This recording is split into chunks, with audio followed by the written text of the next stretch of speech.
राहुरी शहरातील छत्रपती शिवाजी महाराजांच्या पुतळ्याची विटंबना झाल्याच्या घटनेचा कोपरगावमध्ये तीव्र निषेध नोंदवण्यात आला। सकल मराठा समाजाच्या वतीने छत्रपती शिवाजी महाराजांच्या स्मारकाला अभिषेक घालत छत्रपती शिवाजी महाराज की जय अशा जोरदार घोषणा देण्यात आल्या। या घटनेबाबत जनमानसात तीव्र संताप व्यक्त केला जात आहे। सकल मराठा समाजाच्या वतीने कोपरगाव शहर पोलीस स्टेशन व कोपरगाव नगरपालिकेला निवेदन देत या घटनेतील दोषींवर कठोर कारवाई करण्याची मागणी करण्यात आली। सदर घटना अत्यंत दुर्दैवी असून यामधील दोषींवर तातडीने कठोर कारवाई न झाल्यास पुढील आंदोलन अधिक तीव्र करण्यात येईल असा इशारा सकल मराठा समाजाच्या वतीने दिला आहे। तसेच कोपरगाव शहरातील सर्व महापुरुषांच्या स्मारकाजवळ CCTV कॅमेरे बसवण्याची मागणीही करण्यात आली आहे। यावेळी भरत मोरे, अनिल गायकवाड, विनय भगत, अमित आढाव, योगेश खालकर, बबलू वाणी, मारुती जपे, साई नरोडे, प्रवीण देशमुख, चंद्रशेखर म्हस्के आदी उपस्थित होते।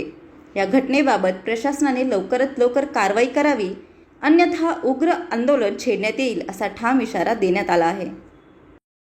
काल राहुरी येथे छत्रपती शिवाजी महाराजांची पुतळ्याची विटंबना झाली। त्या विटंबना जो करणारा जो हरामखोर आहे त्याचे पहिले हातपाय तोडा त्या हरामखोराचे, आणि त्याच्या घरावर आहे ना बुलडोझर चालवा पहिले। हे कोणीच करू हे करू राहिले जे बसलेले ना सत्तेवर, हेच चाललं यांचे नाटकं।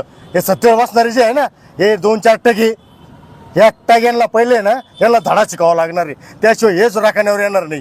ते काय आहे तिथं बसून आहे ना बोट लावायचे कामं करू राहिले। अहो का फक्त महाराजांचीच पुतळे सापडू राहिली यांना। जालन्याला तेच, राहुरीला तेच, नागपूरला तेच, चालला काय यांचा हा प्रकार? तो एक तो आराम करतो कोरटकर, कुठली पायद्याची कुठली नाही ती, त्याला लाज वाटत नाही आराम करायला। महाराजांविषयी काही बोलत होतो। एक ध्यानात ठेवा, हे कुठेतरी थांबवा तुम्ही, नाही तर निबर धोपटल्या जातील तुम्ही। तुम्हाला आत्ताच सांगतो, मंत्री भिंत्री असू काय असू आम्ही खात नाही कोणाला, तुम्हाला आत्ताच सांगतो आम्ही जे काय होईन ते होईन ते पाहून घेऊ आम्ही। जय हिंद, जय महाराष्ट्र। स्वराज्य हे छत्रपतींचं आहे। आज छत्रपतींनी 18 पगड जाती धरून हे स्वराज्य निर्माण केलेलं आहे। या सरकारने एक नवीन स्कीम काढलेली आहे, छत्रपतीचा अवमान करा आणि सिक्युरिटी घ्या। कोणी येतं मागा पुतळा पाडला त्याला सिक्युरिटी, सोलापूरकर पळाला तो अजून सापडाना, कोरटकर VIP ट्रीटमेंटमध्ये। आता आरोपी आहे यांनी छत्रपतींचा अवमान केला, याला VIP मध्ये ट्रीटमेंटमध्ये आणतील, त्याला मध्ये मस्त खाऊ पिऊ घालतील। हे चालवलं काय या सरकारने? हे म्हणायला फक्त हिंदुत्ववादी यांनी, या नकली हिंदुत्ववादी संघटनेनी आणि यांनी आम्हाला हिंदुत्व शिकू नये। आम्हाला फक्त छत्रपती शिवरायांचं हिंदुत्व मान्य आहे, आणि इथून पुढं आम्ही मागं पण सांगितलेलं आहे आनाजी पंथाला, आणि आता परत इशारा देऊ इच्छितो, छत्रपती शिवाजी महाराजांचा अपमान करू नका। हे नवीन जे गुरुजी भिडे जे लावलेले आहे हे छत्रपतींबद्दल, तो काल जो परत गरळ वाकला याच्याबद्दल आम्ही परत त्याचा जाहीर निषेध करतो। आणि छत्रपतींचा जर अवमान केला त्यावेळेला पायाच्या हत्तीच्या पायाखाली घेतलं होतं, आता सुद्धा आमचे पाय म्हणजे हत्तीच्या पायापेक्षा जबरदस्त आहे। आम्ही आज सुद्धा त्यांना पायाखाली घ्यायची ताकद आहे आमच्यात। हा इतिहास मराठ्यांचा आहे आणि हा मराठ्यांचाच राहणार आहे। इतिहास बदलायची कोणी हे करू नये एवढाच इशारा देतो। काल दिनांक 26 रोजी राहुरी येथे बुवा सिंध बाबा या तालमीच्या परिसरामध्ये या महाराष्ट्राचा आराध्य दैवत छत्रपती शिवरायांच्या स्मारकाची विटंबना त्या ठिकाणी करण्यात आली। दरवेळेस छत्रपती शिवरायांबद्दल किंवा या महापुरुषांबद्दल अवमानकारक बोललं जातं। एक तर हे सत्ताधाऱ्यांमध्ये बोलणारे यांचा गैरसमज असावा, महापुरुषांना हा महाराष्ट्र विसरला किंवा हा महाराष्ट्र शंड झाला म्हणून सत्ताधाऱ्यांमधले मुख्यमंत्र्यापासून तर केंद्रीय मंत्र्यापर्यंत माजी राज्यपाल सुद्धा छत्रपती शिवरायांचा आणि महापुरुषांचा सतत अपमान करतात। हा अपमान आता ही रयत किती दिवस खपवून घेणार, यासाठी मी एक पालीचं छोटंसं उदाहरण देतो। पाल हा प्राणी सगळ्या जगाला माहिती आहे। पाल आपल्या दुश्मनापासून वाचण्यासाठी पळत असताना आपली शेपूट त्या ठिकाणी सोडून जाते, आणि ती जिवंत वळवळणारी शेपूट 5 ते 6 मिनिटं जिवंत असते, आणि दुश्मनाची दिशाभूल ती शेपूट करते आणि ती पाल निसटून जाते, पण कालांतराने त्या पालीला पुन्हा शेपूट येते। असं हे चक्र सतत चालू असतं।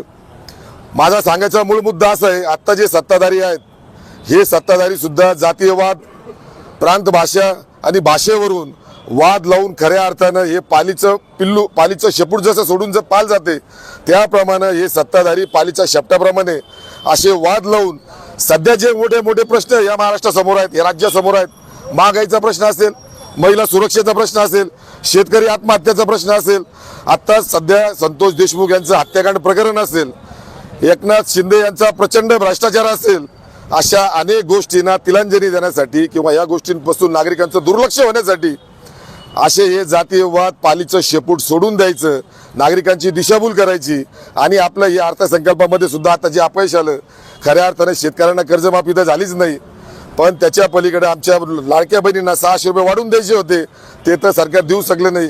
हे अर्थसंकल्पामधलं आलेलं अपयश हे सगळं लपवण्यासाठी हे जे खऱ्या अर्थाने जातीय पालीचं शेपूट आहे हे सोडून देतात आणि आपला खरा प्रॉब्लेम त्या ठिकाणी त्याच्यातून निष्ठून जाण्याचा प्रयत्न करतात. मी या जनतेला, या रयतेला आव्हान करतो, असं किती दिवस आपण छत्रपतीचा अवमान आपण सहन करून घ्यायचा.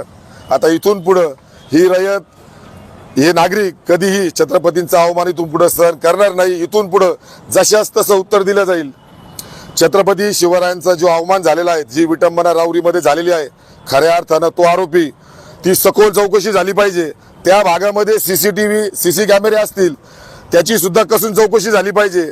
जे तालीममध्ये नवीन सभासद असतील, जुने असतील किंवा काल परवा आलेले असतील, त्यांची सुद्धा कसून चौकशी झाली पाहिजे. कारण सध्या हे नकली हिंदुत्ववादी सरकार फक्त अशा गोष्टींना गालबोट लावायचं, जातीयमध्ये तेढ निर्माण करायचं, कुठल्या तरी एका विशिष्ट समाजाला टार्गेट करायचं, जातीय दंगली घडवून आणायचं आणि निवडणुका जिंकायच्या, पुन्हा सत्तेमध्ये यायचं, यासाठी यांचा सगळा हा घोडबंगाल चालू आहे. ही सगळी उठाठेव त्यासाठी चालू आहे. मी पुन्हा एकदा सांगतो, या नगर जिल्ह्यातील जे गुंड प्रवृत्तीचे असतील, 2 नंबर व्यवसायातील असतील, त्यांना सुद्धा पोलीस प्रशासनानं ताब्यात घ्यावं. त्यांच्याकडून खऱ्या अर्थानं कसून चौकशी झाली पाहिजे. हे त्यांचीच पिल्लावळं असतील. हे पिल्लावळं असं विनाकारण जातीय तेढ निर्माण करून सत्ता उपभोगण्याचं काम करतायत. पुन्हा एकदा आव्हान करतो, इथून पुढे छत्रपतीचा अवमान आम्ही सहन करणार नाही. आता निषेध नाही करणार, आता दुग्ध अभिषेक घालणार नाही. छत्रपतीचं शासन जसं होतं तशाच तसं उत्तर देऊ. त्याचप्रमाणे आम्ही आता इथून पुढे वागू. जय हिंद, जय महाराष्ट्र, जय शिवराय, जय संविधान.